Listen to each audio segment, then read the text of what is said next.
যাৰ জন্ম 9 তাৰিখ 18 তাৰিখ বা 27 তাৰিখ যিকোনো মাহৰ হয় তেওঁলোকৰ মূলাংক হৈ গ'ল 9 আৰু তেওঁলোকৰ মেইন প্লেনেট হৈ গ'ল মংগল মাৰ্চ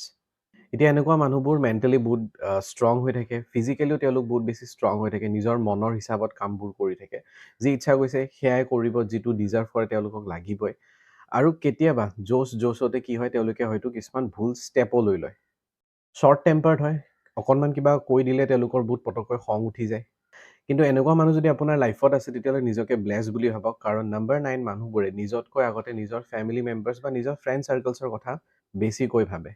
যদি আপোনাৰ লাইফত এনেকুৱা কোনোবা মানুহ আছে তেওঁলোকৰ লগত এই ৰিলটো শ্বেয়াৰ কৰি দিয়ক আৰু যদি আপুনি নিউমাৰলজিৰ বিষয়ে আৰু জানিব বিচাৰিছে তেতিয়াহ'লে 9 মাৰ্চ ৰাতি 8টাত আমাৰ ফ্ৰী ৱেবিনাৰ হ'ব গৈ আছে য'ত আপোনালোকে শিকিব পাৰিব যে একচুৱেলি নিউমাৰলজি কি নিউমাৰলজিৰ কেলকুলেশ্যন কেনেকৈ কৰা হয় আপুনি নিউমাৰলজি শিকিব পাৰে নে নোৱাৰে গোটেই ডিটেইলছবোৰ আপোনালোকে এই ৱেবিনাৰখন জইন কৰিলে গম পাব হোৱাটছএপ গ্ৰুপৰ লিংক ডেছক্ৰিপশ্যনত দিয়া আছে যদি ডেছক্ৰিপশ্যনত লিংকটো কাম কৰে তেতিয়াহ'লে স্ক্ৰীনত দিয়া নাম্বাৰত আপুনি মোক হোৱাটছএপ কৰিব এটা অট'মেটিক মেছেজ আহিব আৰু সেই অট'মেটিক মেছেজৰ হোৱাটছএপ গ্ৰুপৰ লিংক থাকিব তাত ক্লিক কৰি আপোনালোকে গ্ৰুপত জইন কৰিব পাৰিব